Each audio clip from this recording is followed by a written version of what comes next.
성신여대 2011학년도 수시 1교시 문제 보겠습니다.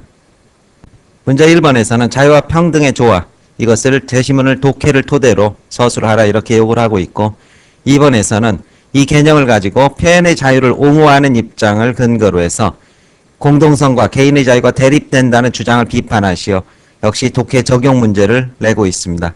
그리고 3번에서는 오이디푸스를 토대로 해서 공동체의 이익과 개인의 이익 이 사이에서 무엇이 우선시 되는지를 유추해서 적용하라 이런 문제를 출제를 하고 있습니다. 따라서 성신여대 문제는 독해 그리고 독해 후 적용을 묻는 그런 정도의 문제로서 난이도는 중 정도로 볼 수 있을 것입니다. 제시문의 키워드 보겠습니다. 제시문 가1과 가2에서는 자유와 평등이 서로 대립되는 가치지만 책임을 전제로 한다면 조화를 이루어 자유민주주의 사회를 만들어갈 수 있다. 이것을 키워드로 제시를 하고 있습니다.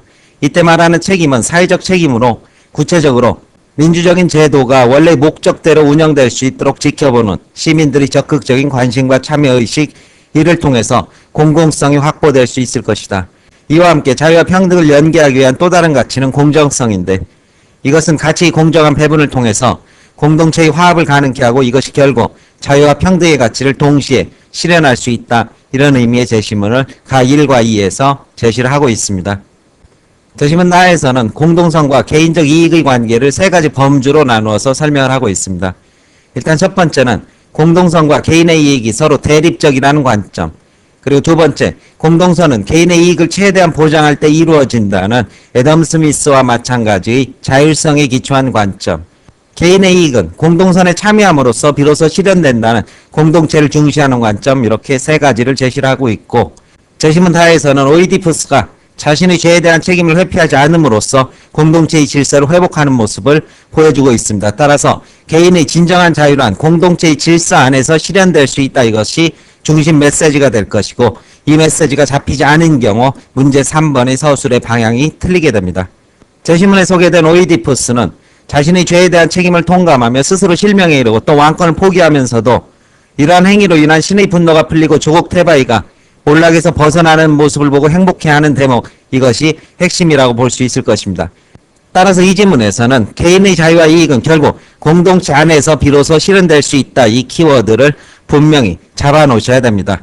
제시문 라에서는 표현의 자유를 전적으로 보장하더라도 공동체의 질서에 손상을 가하지 않는다는 사실을 토대로 해서 인간이 가지고 있는 이성적 능력과 사회적 자체의 정화 능력을 예로 제시를 하고 있습니다. 따라서 초기에 혼란스러워 보이지만 그 혼란 속에서 사람들은 시행착오를 겪고 이런 것이 별로 나에게 도움이 되지 않는구나 깨닫고 다시 자발적인 성숙을 이룰 수 있는 존재이다. 이렇게 제시를 하고 있고, 제시문만은 사안을 주고 있죠. 대리모와 동성혼을 예로 해서 개인의 자유와 공동체의 도덕에 초점을 맞춰 상충하는 입장들을 제시를 하고 있습니다. 문제 보겠습니다. 문제 1번에서는 300자, 그리고 2번이 600자, 3번이 1000자입니다.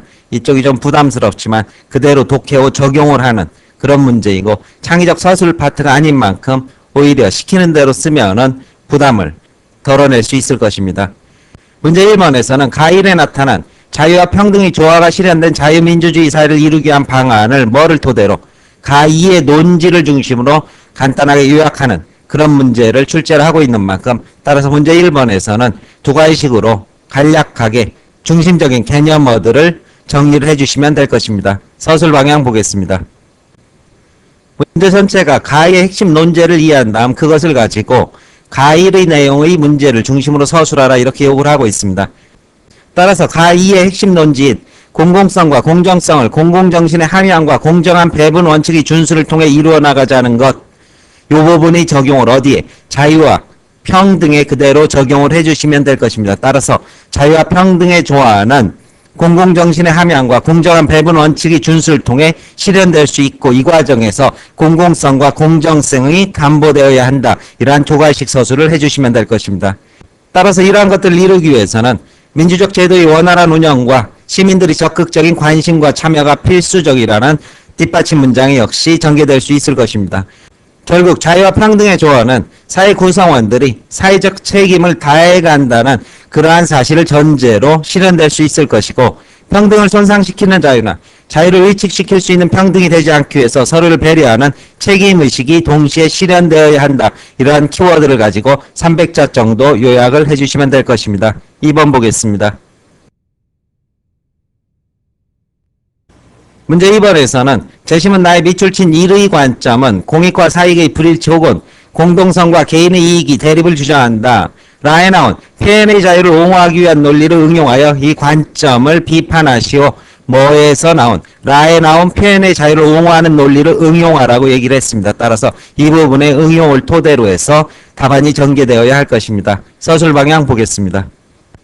따라서 2번에 대해서는 공동성과 개인의 이익이 대립된다는 관점을 표현의 자유를 옹호하는 논리를 응용하여 비판할 수 있을 것이고, 재심은 라에서는 표현의 자유가 전폭적으로 보장되더라도 공익이 손상되지 않는다는 사실을 근거로 인간이 갖고 있는 이성과 사회가 갖고 있는 자정 능력, 스스로 정화할 수 있는 능력을 제시하고 있다. 이를 토대로 이의 주장을 비판하는 논거로 활용한다면, 첫째, 인간이 지닌 이성적 능력과 사회 자율적인 정화 기능이 개인의 이익을 통제하는 장치로 기능하게 되고, 두 번째, 이를 통해 개인의 자유가 공동선을 훼손하지 않을 수 있다는 사실을 유추해서 서술하라. 이렇게 요구를 하고 있습니다.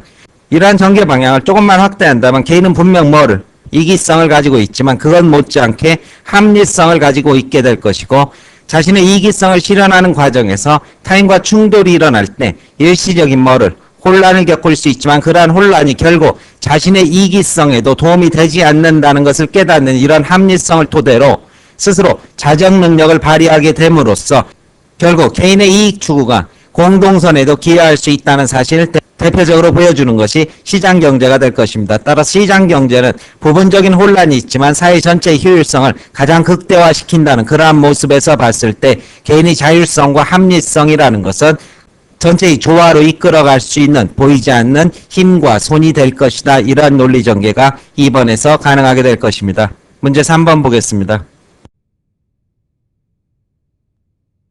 문제 3번에서는 재심은 다에 나타난 오이디푸스의 결단이 나에 나타난 개인과 공동체의 관계에 관한 관점 중 어느 것에 부합하는지를 밝히고 근거를 제시하라.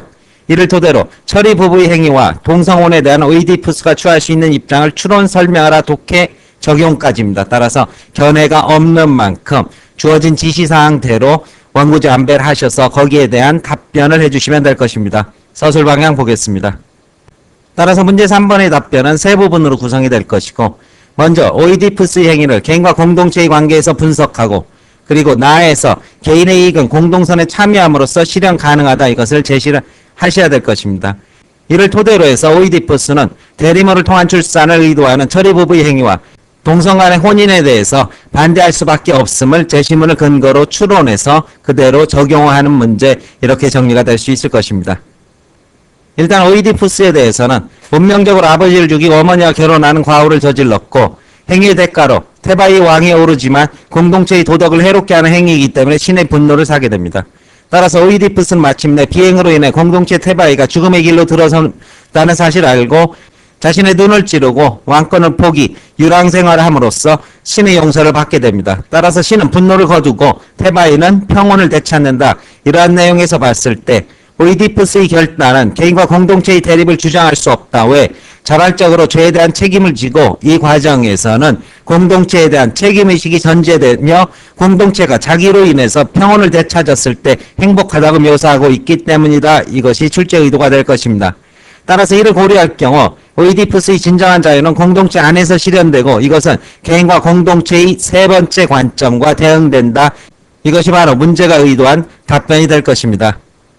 따라서 이러한 독해 내용을 철이 부부와 동성 간의 결혼에 적용해서도 마찬가지 결론에 이르게 됩니다. 철이 부부의 행위는 아무리 개인 간의 사적 거래 혹은 계약이라 하더라도 자유로운 성질을 주장하기 이전에 사회적 행위가 추구하는 본래의 도덕성과 윤리성, 공공의 도덕성이란 부분과 일치되어야 하는 원리에 위배된다는 사실을 확인할 수 있을 것입니다.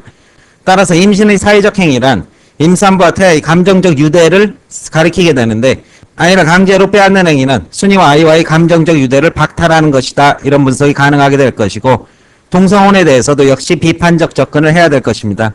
개인의 무제한적 자유를 옹호할 경우 동성혼 역시 허용돼야 한다. 그러나 결혼은 먼저 사회 제도의 목적에 부합해야 하고 결혼이란 사회 제도의 목적을 아이를 낳아 공동체 구성원을 재생산하는 데 찾고 있고 이를 염두에 둘 경우 동성혼은 한계를 가지게 된다. 따라서 오이디푸스는 대리모와 동성혼에 찬성하지 않을 것이다라는 입장을 유추해서 추론해 볼 수 있을 것입니다. 설명 마칩니다.